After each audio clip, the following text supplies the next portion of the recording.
ओम श्री गणेशाय नमः। ओम विष्णवे नमः। ओम नारायणाय नमः। ओम एकादशै नमः।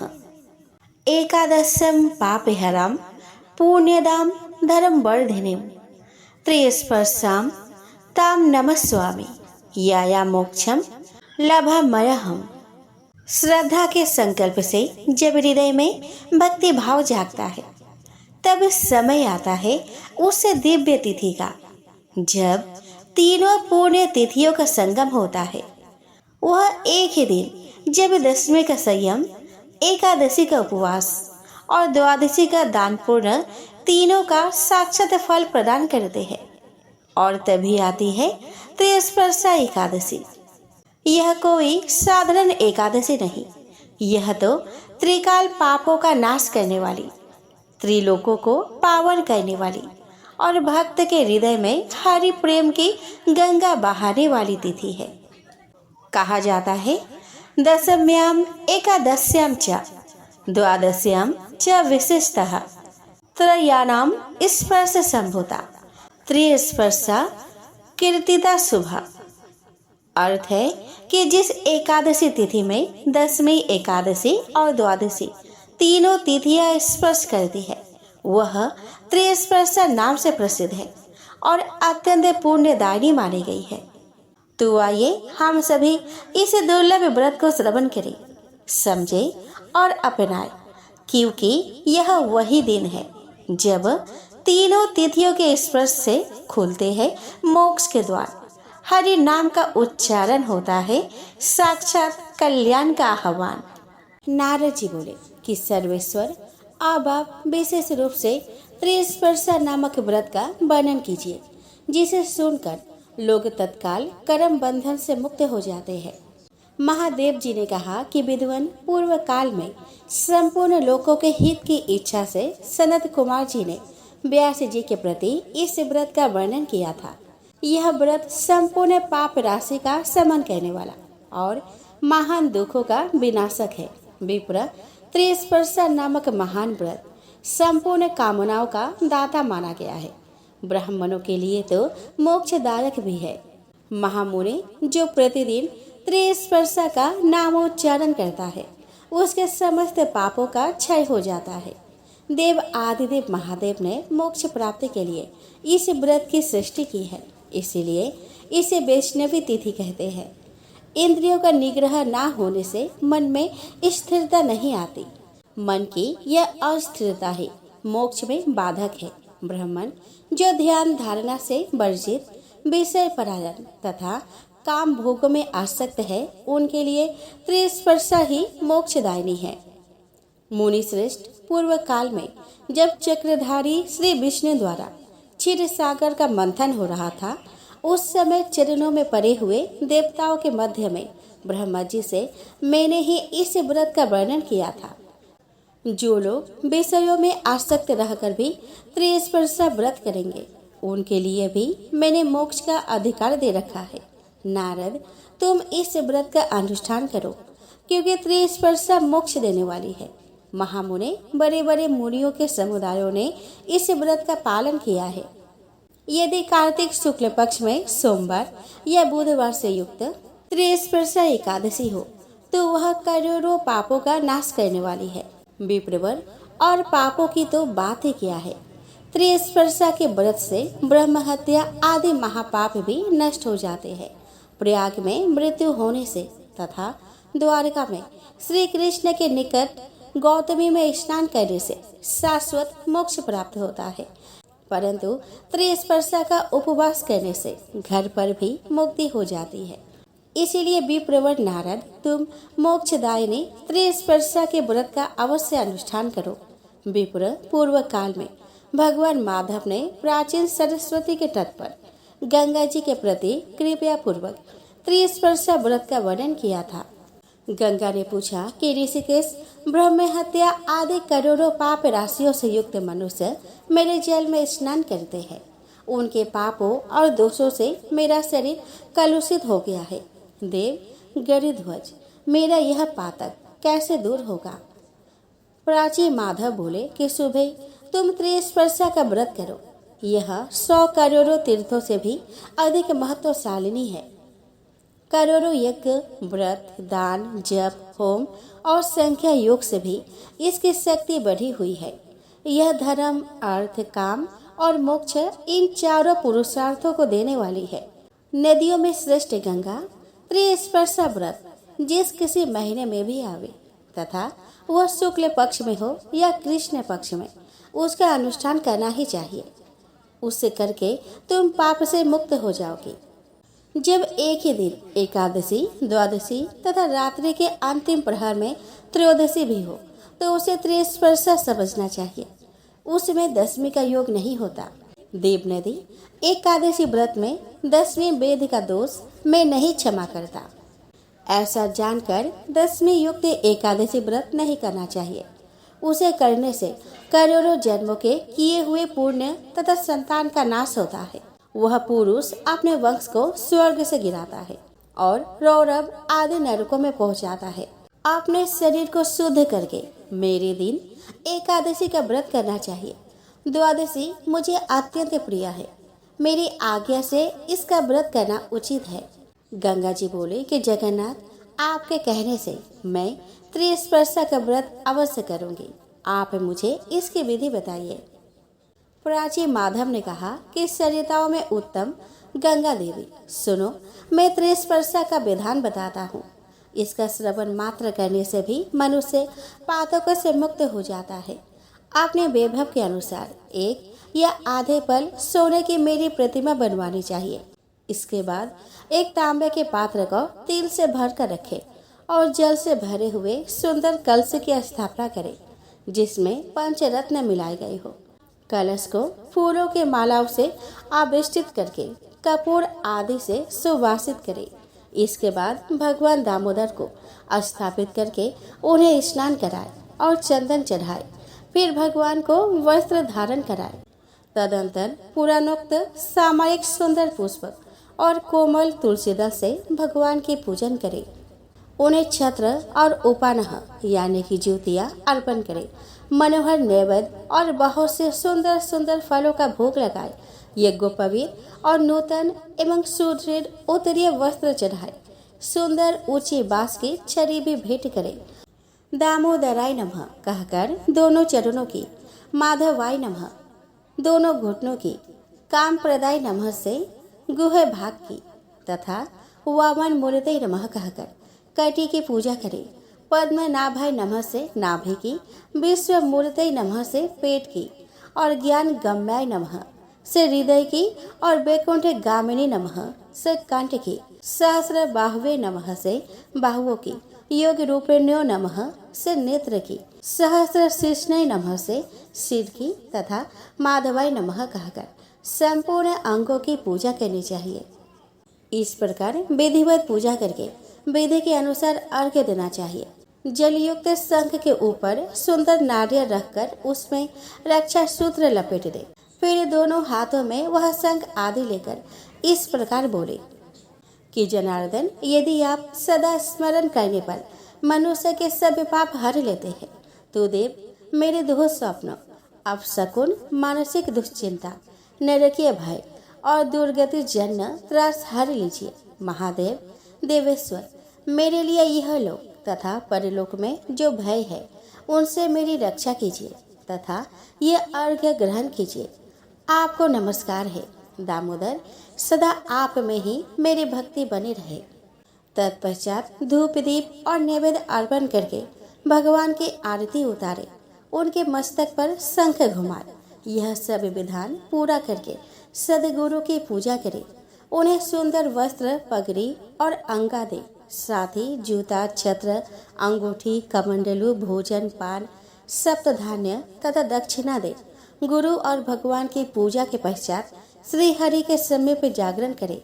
जागरण में गीत, नृत्य और अन्य उपचारों का भी समावेश रहना चाहिए। तदंतर रात्रि के अंत में विधि पूर्वक भगवान को अर्घ्य दे। स्नान आदि कार्य करके ब्राह्मणों को भोजन कराने के पश्चात स्वयं भोजन करे। महादेव जी कहते हैं कि ब्राह्मण त्रिस्पर्शा व्रत का यह अद्भुत उपाख्यान सुनकर मनुष्य गंगा तीर्थ में स्नान करने का पुण्य फल प्राप्त करता है। त्रिस्पर्शा के उपवास से हजारों अश्वमेघ और 100 वाजपेय यज्ञों का फल मिलता है। यह व्रत करने वाला पुरुष पितृकुल, मातृकुल तथा पत्नी कुल के सहित विष्णु लोक में प्रतिष्ठित होता है। करोड़ों तीर्थों में जो पुण्य तथा करोड़ों क्षेत्रों में जो फल मिलता है वो त्रिस्पर्शा के उपवास से मनुष्य प्राप्त कर लेता है। द्विज श्रेष्ठ जो ब्राह्मण, क्षत्रिय, वैश्य, शूद्र अथवा अन्य जाति के लोग भगवान श्री कृष्ण में मन लगाकर इस व्रत को करते हैं, वे सब इस धराधाम को छोड़ने पर मुक्त हो जाते हैं। इसमें 12 अक्षर मंत्र का जप करना चाहिए। इस मंत्र में मंत्र राज माना गया है। इसी प्रकार त्रिस्पर्शा सभी व्रतों में उत्तम मानी जाती है।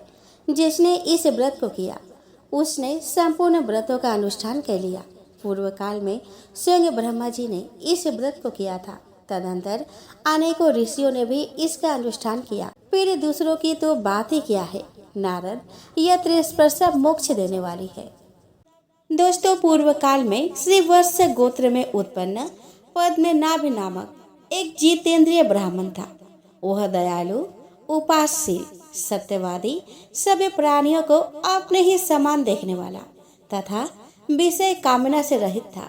सभी भूतों का हितैषी, मन और इंद्रियों को वश में रखने वाला तथा सभी प्रकार से द्वंद्वों से रहित था।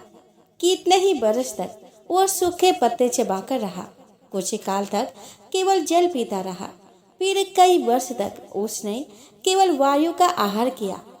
इस प्रकार महामुनि पद्मनाभ ने 12 वर्षों तक कठोर तपस्या की। तदंतर भगवान लक्ष्मीपति ने पद्मनाभ की तपस्या से संतुष्ट होकर उन्हें प्रत्यक्ष दर्शन दिया। श्री हरि ने अपने हाथों में शंख, चक्र और गदा आदि को धारण किए थे। उनके नेत्र खिले हुए कमल दल के भांति शोभा पा रहे थे और श्री अंगों की कांति कोटि कोटि सूर्य को भी लज्जित कर रही थी।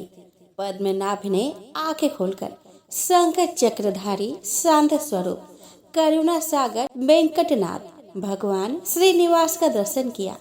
उन्हें देखकर मुनि ने इस प्रकार स्तुति प्रारंभ की कि सारंग के धनुष से धारण करने वाले देवादिदेव भगवान वेंकटेश्वर को नमस्कार है। नारायण गिरी पर निवास करने वाले आप श्रीनिवास जी को नमस्कार है।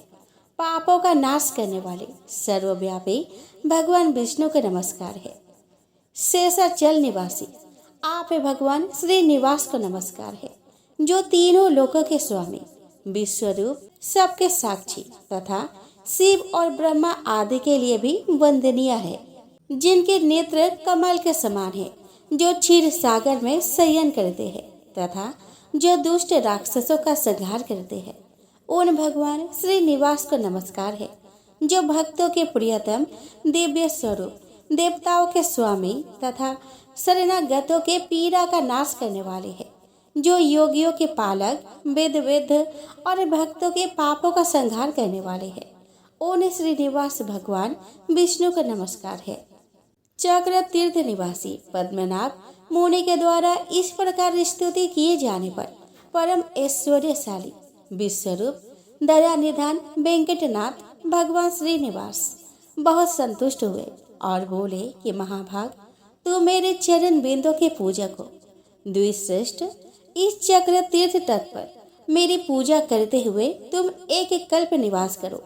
ऐसा कहकर भगवान वही अंतर्ध्यान हो गए।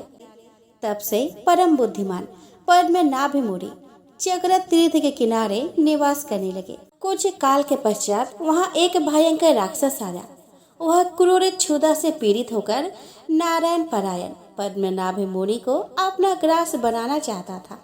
उसने बड़े वेग से ब्राह्मण को पकड़ लिया। तब उन्होंने शरणागतों के रक्षक दया सागर चक्रपाणी श्री नारायण को पुकारा और बार बार ऐसा कहा कि प्रभु रक्षा कीजिए, रक्षा कीजिए, हे वेंकटेश, रक्षा कीजिए, हे वेंकटेश, हे दया सिंधु, हे शरणागत पालक, हे पुरुष सिंह, मैं राक्षस के वश में आ गया हूँ, मेरी रक्षा कीजिए। हे लक्ष्मीकांत, हे दुख हारी हरि, हे विष्णुदेव, हे बैकुंठनाथ, हे गरुड़ध्वज, आपने ग्रह के चंगुल में फंसे हुए गजराज की जिस प्रकार रक्षा की थी, उसी प्रकार राक्षस के आक्रमण से दबे हुए मुझे भक्त की रक्षा कीजिए। हे दामोदर, हे जगन्नाथ, हे हिरण्यकश्यपु दैत्य का मर्दन करने वाले नृसिंह प्रहलाद जी के भांति मैं भी राक्षस के द्वारा अत्यंत पीड़ित हूँ, अतः उन्हीं के समान आप मेरी भी रक्षा कीजिए।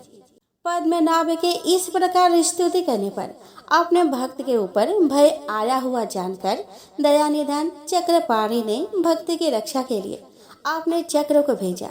भगवान का वह चक्र बड़े वेग से चक्र तीर्थ के तट पर आया। वह अनंत सूर्य के समान तेजस्वी तथा अनंत अग्नि के समान ज्वाला मालाओं से प्रज्वलित था। उससे बड़ी जोर की गड़गड़ाहट हो रही थी। बड़े बड़े असुरों का संहार करने वाले उस सुदर्शन चक्र को देखकर राक्षस भागा, परंतु सुदर्शन ने सहसा पास पहुंचकर उसका मस्तक काट डाला। राक्षस को पृथ्वी पर पड़ा हुआ देखकर विप्रवर पद्मनाभ मुनि अत्यंत प्रसन्न हो सुदर्शन चक्र की स्तुति करने लगे। पद्मनाभ बोले कि संपूर्ण विश्व के संरक्षक की दीक्षा लेने वाले विष्णु चक्र, आपको नमस्कार है। आप भगवान नारायण के कर कमलों को विभूषित करने वाले हैं। आप युद्ध में असुरों का संहार करने में कुशल है। अतिशय गर्जना करने वाले सुदर्शन, आप भक्तों की पीड़ा का नाश करते हैं। मैं भय से उद्विग्न हूँ। आप सब प्रकार के पाप ताप से मेरी रक्षा कीजिए। स्वामी सुदर्शन प्रभु, संकट से छुटकारा चाहने वाले संपूर्ण जगत का हित करने के लिए आप सदा इस चक्र तीर्थ में निवास करें। पद्मनाभ ब्राह्मण के ऐसा कहने पर भगवान विष्णु के चक्र ने अपने स्नेह से उन्हें तृप्त से करते हुए कहा कि पद्मनाभ, यह चक्र तीर्थ अत्यंत उत्तम और परम पवित्र है।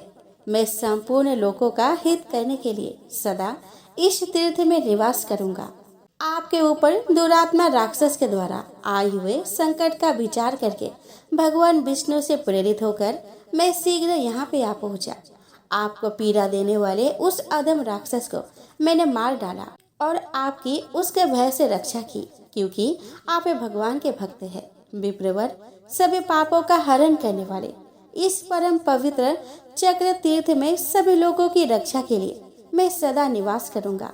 मेरे निवास करने से यह तीर्थ चक्र तीर्थ के नाम से प्रसिद्ध होगा, और जो मनुष्य इस मोक्षदायक चक्र तीर्थ में स्नान करेंगे उन सब के पुत्र पौत्र आदि वंशज निष्पाप होकर भगवान विष्णु के परम धाम को प्राप्त होंगे। यो कहकर भगवान विष्णु के चक्र ने पद्मनाभ मुनि और अन्य ब्राह्मणों को देखते देखते सहसा उस चक्र सरोवर में प्रवेश किया। शौनक आदि महर्षियों, इस प्रकार मैंने तुम लोगों से चक्र तीर्थ के महात्म्य का वर्णन किया। जो मनुष्य एकाग्र चित होकर इस अध्याय को पढ़ता या सुनता है, उसे चक्र तीर्थ में स्नान करने का उत्तम फल प्राप्त होता है। ऋषियों ने पूछा कि सूत जी, वह राक्षस कौन था जिसने भगवान विष्णु के भक्त महात्मा ब्राह्मण को कष्ट पहुंचाया? सूत जी बोले कि ब्राह्मणों, पूर्व काल की बात है। श्री रंग क्षेत्र में जो बैकुंठ के सदृश भगवान विष्णु का विशाल मंदिर है, उसमें वशिष्ठ और अत्रि आदि महान तेजस्वी मोक्ष के लिए वैष्णव भक्त को अभय प्रदान करने वाले देवेश्वर श्री विष्णु भगवान की उपासना करते थे। एक दिन वीरबाहु का बलवान पुत्र सुंदर नाम वाला गंधर्व सैकड़ों स्त्रियों के साथ उस क्षेत्र में आया और एक जलाशय में नग्न हुई युवतियों के साथ आनंद पूर्वक जल विहार करने लगा। उसी समय मध्याह्न संध्या करने के लिए मुनिवर वशिष्ठ अन्य महर्षियों के साथ श्रीरंग मंदिर से बाहर निकले और उस जलाशय पर गए। उन ऋषियों को देखकर वे सभी रमणियां भय से कातर हो अपने अपने कपड़े ओढ़ कर बैठ गए, परंतु साहसी सुंदर ज्यों का त्यों खड़ा रहा। यह देखकर वशिष्ठ मुनि ने कुपित होकर उस निर्लज को श्राप दिया कि सुंदर गंधर्व, तूने हम लोगों को देखकर भी लज्जावश वस्त्र धारण नहीं किया, इसीलिए तू शीघ्र राक्षस हो जा। महर्षि वशिष्ठ के ऐसा कहने पर उसकी स्त्रियां हाथ जोड़कर उनके चरणों में गिर पड़ी और भक्ति भाव से विनीत चित होकर बोली कि भगवान, आप सब धर्मों के ज्ञाता है, साक्षात ब्रह्मा जी के पुत्र है।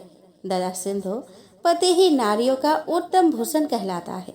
पतिहीन नारी स्वपुत्र वाली होकर भी संसार में विधवा ही कहलाती है। ऐसी नारियों का जन्म व्यर्थ समझा जाता है। अतः मुने, हमारे पति के ऊपर आप प्रसन्न हो। तत्वदर्शी मुनियों को एक अपराध क्षमा कर देना चाहिए। दया सिंधु, सुंदर आपका शिष्य है, इसे क्षमा करे। सुंदर की स्त्रियों के इस प्रकार प्रार्थना करने पर वशिष्ठ जी ने कहा कि सुंदरियों, मेरा वचन कभी व्यर्थ नहीं होगा।